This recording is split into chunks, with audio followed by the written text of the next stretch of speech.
Hey, Jack. Marcy, I think that it's time we made what I'm going to call a comprehensive guide to association financing. Okay. And you know why? Because we're doing a lot of association deals. So, as some history, we've done association deals for a long time. I'm going to say, oh, I'm sorry, you're right. Look at the camera. I'm sorry. Look at my phone. We've done association deals for a long time. I need you to put me on the right path. Association deals for a long time. I'm going to say more than 15, 20 years, but not a lot. And lately, it's been a lot. So I want to make this guide because there's a lot of misconceptions out there. Real estate collateral, non-real estate collateral, personal guarantees, no recourse. Let's make it, but I want to divide it into categories because I think it'll be easier this way. We're going to explain it. Explain it, yes. At the end of it, my goal is to have someone who really doesn't know that much about it know a lot. So I think the good categories are: what is association financing? What are the guidelines? How to apply and what's needed? What's the difference between bank financing and Gelt? And how do boards and management companies play into it? So I'm using notes, which is very rare for us. Oh, before, if you like the video, or even if you don't like the video, subscribe to the channel. Maybe the next one will be different or better or more to what you're looking for. Subscribe to the channel. If you have any questions, you can leave them. And you can always reach us at geltfinancial.com. So that's the first thing. So the first thing is, Marcy, what is association financing? But first, it's homeowners association, condo association, and we did our first co-op deal, which I didn't even know we can do it was in Phoenix, right? Yes. So what is an association loan? Yes. All right. So in the beginning, this process starts off with an association that needs funds, okay? And they cannot go to a bank. So we're able to help them with that. So maybe we should talk about what do they need funds for, what's going on because of the new laws in Florida. Well, we're in Florida, so there's so many new laws. Yeah, and New York, as a result of the tragedy in Surfside. But maybe talk a little bit about. Sure. So sometimes an association, like they collect monthly dues, and their goal is to have money in a reserve to like fix anything that goes wrong in the property. But a lot of times they don't have enough money, and they also have delinquents, people aren't paying, so they have to reach out to a third party to get funds to repair something that may be broken in their community. They need financing. So, they may need a new roof, or they may need to put new air conditions in. They may need to do maintenance that they just don't have the money for, so they have to seek a loan to repair everything, and then typically they assess whoever lives there to collect the money to pay back the loan. So typically that's why we would see someone that would reach out to us that needs a loan, and let's break down who may reach out, for a loan. So it would be the actual association. It could be a management company that managed the association, or it could actually just be, a broker. A broker brings it to us, one or the other, and we are able to help with that situation because we can move very fast and we do everything in-house. Okay, Jack? So that's kind of what an association loan is. So, look, a lot of these associations, if they need to do a capital improvement, let's say Marcy brought up a roof, or we've done air conditioning units, all kinds of stuff, they don't have the money. The unit owners don't have the money. It could be $10,000, $20,000, $5,000 a unit. So what they'll do is they'll do a special assessment usually, and they'll take, let's say it's $5,000 a unit. They'll say, okay, pay it to the unit owners, pay $100 a month over 60 months or something of that nature, or whatever the number is. And with an association, it's a lot different than a real estate. Look, we're a real estate lender. With an association, there's really no real estate. There's the common area of real estate, but there's no mortgage recorded. We document it with a UCC and a pledge. So there's no real estate as collateral. The collateral is effectively the association's right to collect dues from and fees and assessments from the unit owners. And that's how they make our loan payment, is through the assessments that the owners pay monthly. Yes. So that's like our collateral. So the big difference for us, and in the thinking to mortgage brokers and people, there's no hard real estate. And also, there's no personal guarantees on most mortgages. While we do some non-recourse, most of what we do, and most loans out there are full recourse. There's a warm body borrower, Joe Smith, Mary Jones, whatever, who's signing and personally responsible. With an association, there's no personal recourse. You have signers. They're usually, what is it, the president and treasurer? The president and the secretary. Oh, the secretary. And we also understand, like when the loan comes to us and they sign all our documents, the president and the secretary that's currently signs on the loan, because they would have to have permission from the board, or they put it to a vote to all the homeowners that live there. They would have to have a majority for this to even pass. So it's not like anyone can come to get a loan from us concerning this issue.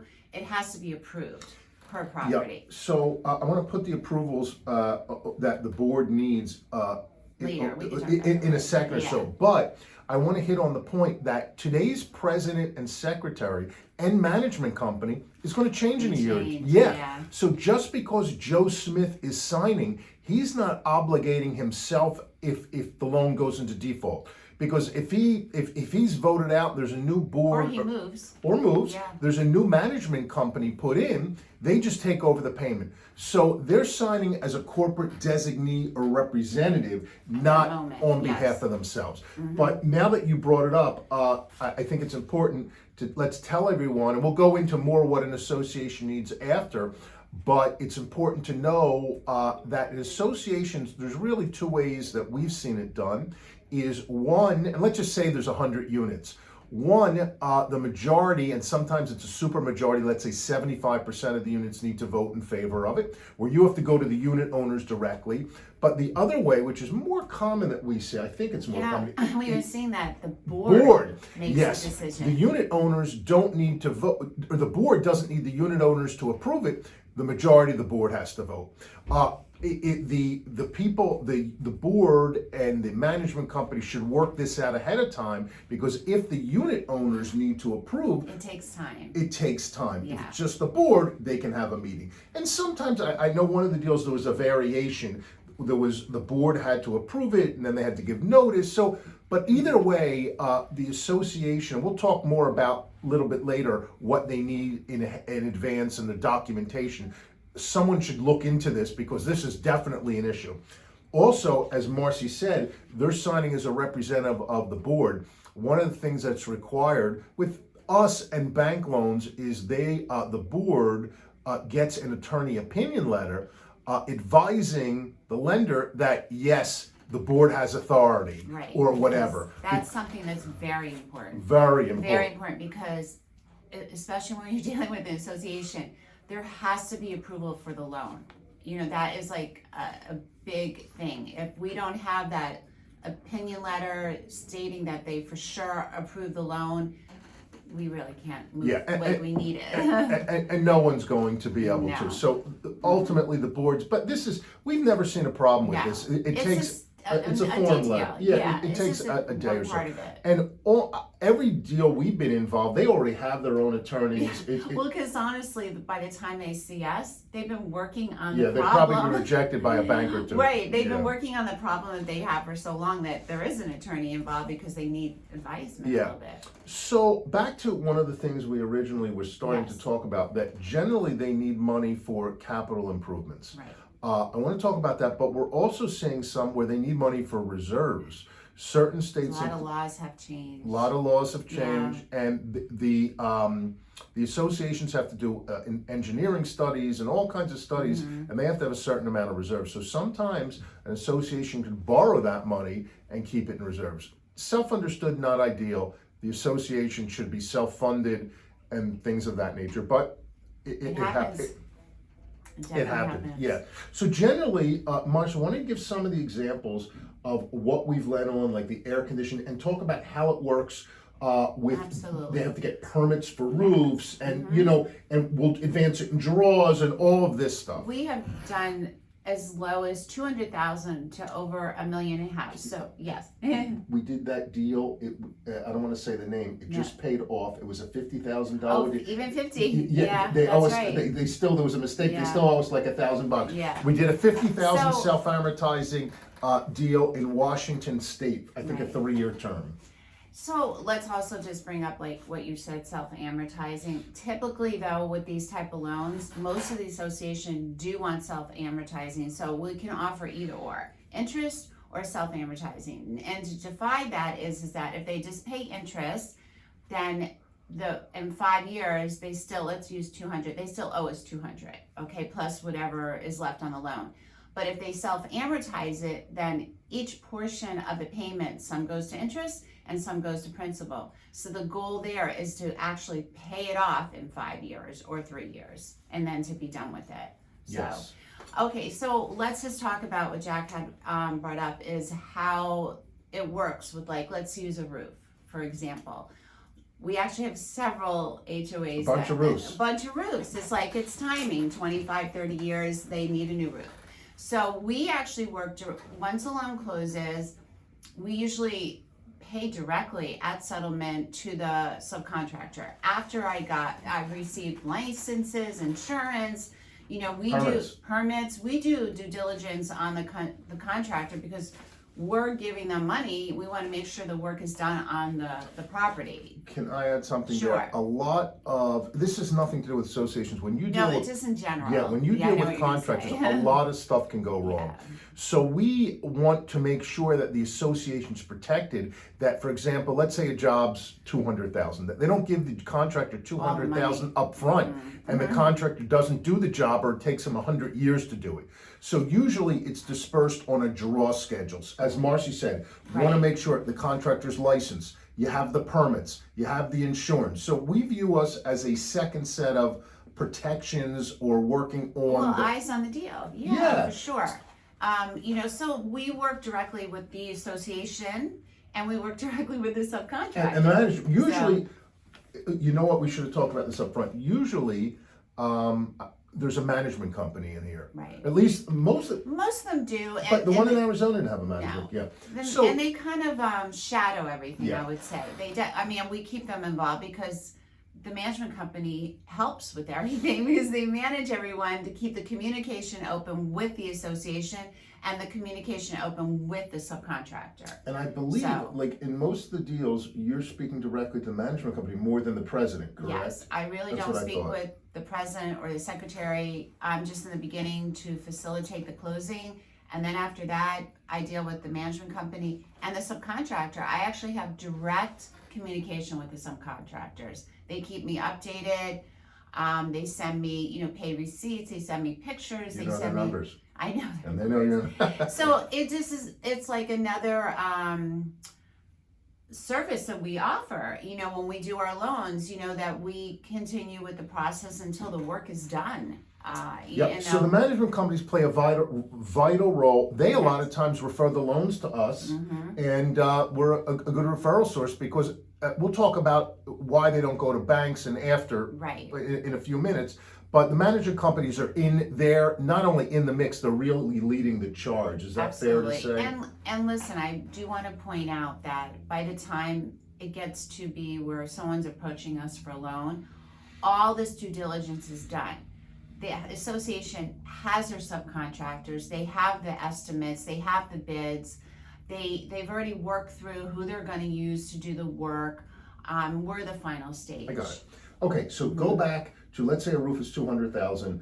Walk everyone through the draw schedule, what a draw schedule is, how much you Absolutely. give them at closing, and then after closing, like maybe use the deal in Phoenix because that was a pretty simple one. Sure. There was no management company. No. That was a co-op, our first co-op deal. Right. Walk everyone through that. So that particular situation was they needed new air conditioning units for every unit. So I think it was like 100 units or something.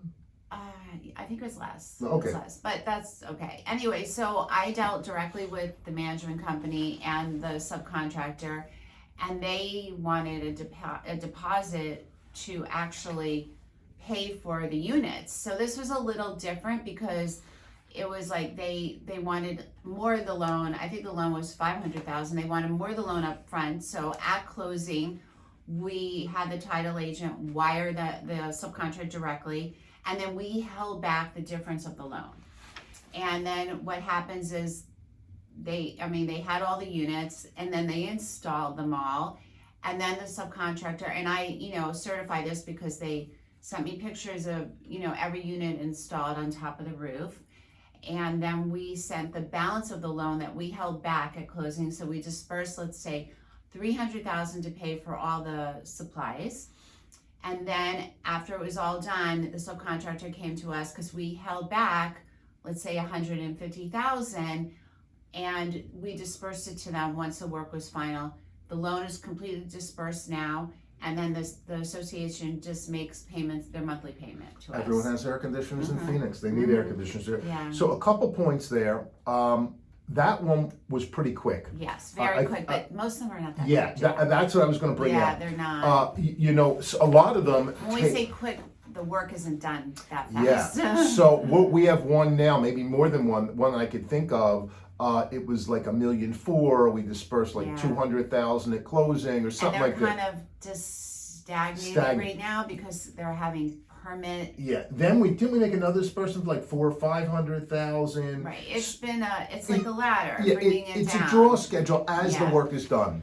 But once we get the confirmation to disperse, it's done within usually the same day, the next day. Yeah, within like two business days. Yeah. So once the work is done, we get the confirmation, and whatever we need, we may need a lien waiver, the permits or inspections, the money is sent out to the contractor or whoever it is very quick within a day and or we've two. done deals in the past where we didn't deal directly with the subcontractor. We just dealt with the association. So they reached out to us, with, again, paid receipts, pictures, anything update, asking for the money, and we disperse directly to them. So it can be structured either way. So I want to talk about, what we're seeing is, and this has made the news a lot, especially in Florida, because all this work is required to be done by law, the association dues are going up. So, for a long time, I hate to say it this way, but the people were underpaying their association dues, or the board didn't raise them to have enough reserves. So now, they have to deal with it, and the association dues are going up. So we have to be careful that the association dues on the deals don't go up too much, that the borrowers can afford it. It's called payment shock. So, a lot of times what we're seeing is they're doing special assessment, usually over 5 years, I think, we've seen. Usually most of them are 5 years. Yeah. Because they need the 5 years to pay back the loan. So, we're doing loans from $50,000 to $1.5 million, $2 million. So we're doing smaller loans. I was with someone Saturday night, and they were telling me their association did it over 15 years. Yeah. But it was huge. It was it was like $17 million projects over 400 units or something like that. I mean, I can believe that because if you look, especially in Florida, if anything's on the ocean, they all have balconies, and this was the clubhouse redo and this and that too. Mm-hmm. So anyway, okay, so we got that. Maybe let's talk about our guidelines a little bit, because I think a lot of people say, oh, what's your collateral? People are like stymied by, and I get it, what's your collateral? What are the guidelines? What are you lending on? You're not lending on real estate. Even if you do like auto loans, you're lending on a car. In an association, we already talked, there's no personal guarantees. Right. By the way, some companies do have personal guarantees. We don't, and I think most banks do. And the collateral is not on something that it's you not can, tangible. Yeah, it's not tangible. It's not, That's a good it. word. I was saying it's not like on a car or Right. gold or diamond or something like that. Yeah.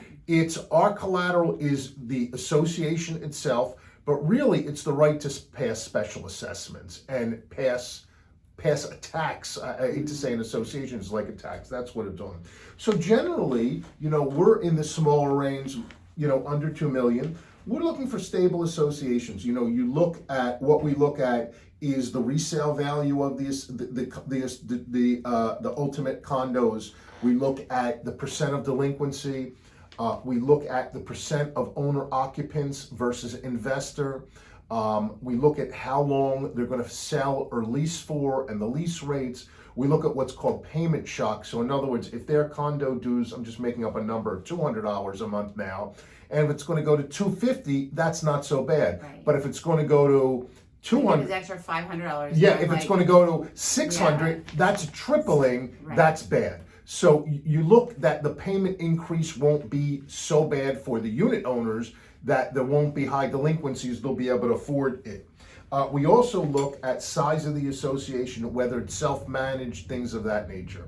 Well, it's like, again, like whenever we do any loan, we look at the whole picture. Yes, And yes, then we make sure it all makes sense. 100%. Because we don't want them to take a loan, not finish the work, not pay us. There's no point of that. We're doing it to help them. What we say, and I don't know if Yeah. it's common sense, but we say common sense That's underwriting. right. We're looking at it. We don't have anything special. We're looking at it and saying, do we think these people have the ability? We know they have the desire to pay back. To make the payment. To make the payment. Sure. And let's talk about each of them, because banks are a little tougher on this. So some of the Because reasons. the banks have a tier system. Yes. They want to see a certain amount of money left in the account. They want to see a certain.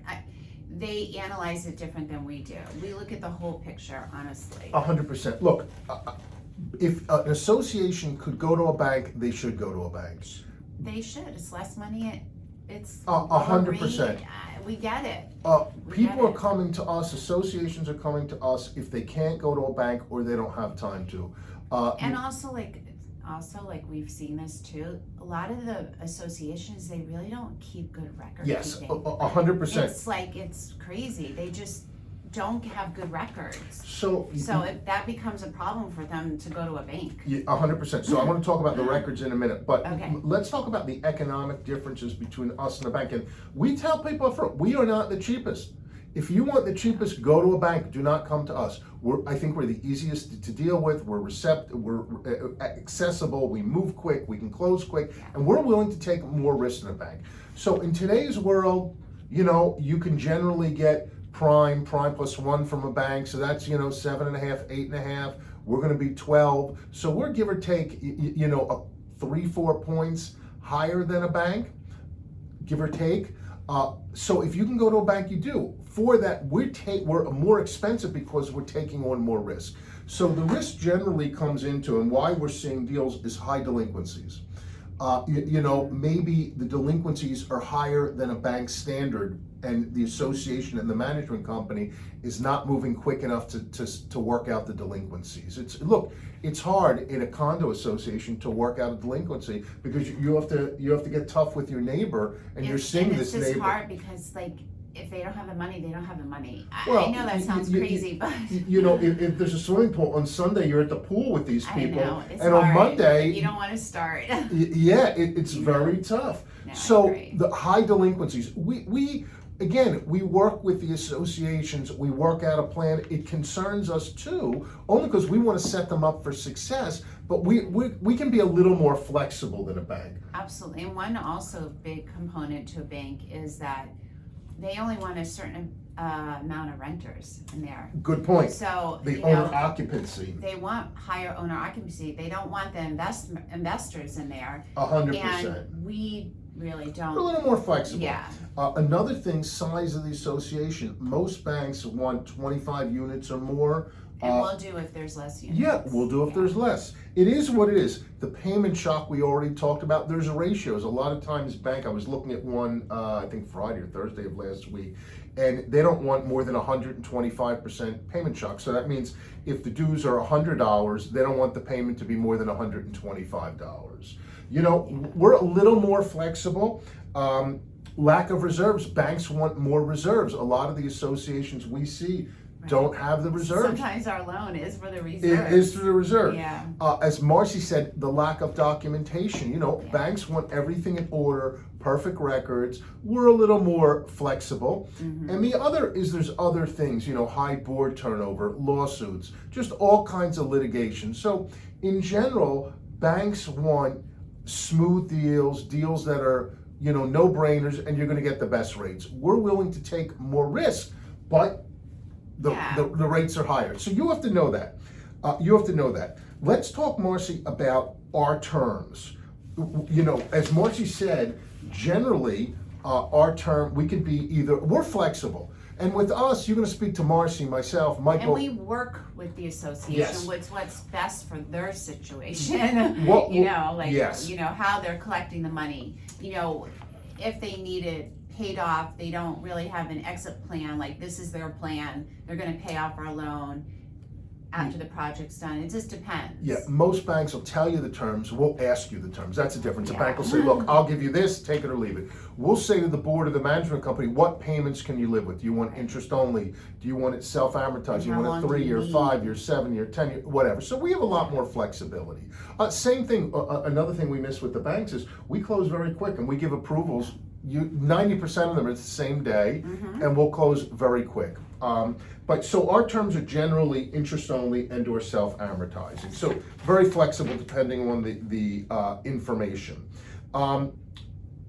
You know, a couple other things. So how do you apply? How does someone apply for a loan? A loan? And what should they do in advance, or the management company? Yeah, okay, so let me just before you even approach anyone for a loan at an association, you must have it approved, okay? Because that's a long process within the management company, or if there's no management company, within the board and the homeowners, the loan has to be approved. Yeah. That's it. With, again, either by the board, the homeowners or the owners and the management company. Right, and also typically in the association world, they already have all their subcontractors they're going to use. They know what the plan is for the loan. That needs to be done also beforehand. Yes. The application is much different for an association than for a commercial mortgage or or a personal loan. What you can do is you can go to our website, geltfinancial.com. And we actually made this nice little list and an application. It's really easy to What fill you out. need is totally different. It's Yeah. not the same stuff that you need for a commercial loan as it. You need like the budgets, the aging reports, the minutes, the articles of incorporations, the resolutions, the opinion letter. You don't need all this up front, by the way. It's just before closing. Up front, you really need the application and an Because the idea. application tells us what's going on in the association. Yes. You know, who's So- living there, who the key people are, what they want the loan for. But we've made a lot of videos on this. It's like everything else. Get your ducks in order up front. It'll be much easier to get all the paperwork up front Absolutely. than do it on the end.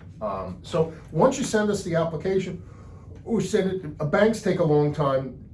That's just the process. With us, we'll approve it pretty much. We know what we like, and we know what we don't like. We know what we don't like as well. So we'll approve it or not approve it very quick, issue a term sheet, and it closes quick. What else, Marcy? What else? I think we defined what an association loan is. That's the point of this video. We gave details of it.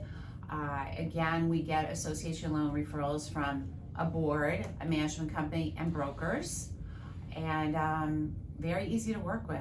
You know, it's a very fast process, as long as the association has everything done before they come out for their loan. I think we Anywhere. covered a lot of stuff here. Yeah. Yep, we did. I think we covered everything. Look, if we didn't cover if we did not cover anything, please let us You know. can ask us questions. Yeah, by the way, we're making this video because a broker asked us to. I actually thought we made one. We've made a few videos. I think we've talked about we Yes. did an association loan, but never explained to everyone what an association loan is. We've had a lot of brokers I see you advertise for that you do, association loans. They don't know what it condos, is. and Yeah. then they're like, what is that? By the way, So- it's a great tool for brokers because very few people understand it and specialize on it. So if I was a young mortgage broker, I would make an association loan one of the things I focused on. We've talked about that. As a broker, you have to laser in on what type of loans or clients that you're looking for, because if you just keep it out in the universe like this huge pool, it's harder to attract deals because you're not specializing in anything and know your product. Yep. If we left anything off, please let us know. Leave comments. We will respond to the comments. And check us out at geltfinancial.com. Sounds Marcy, good. thank you very much. Take care. Take Have care. a good day.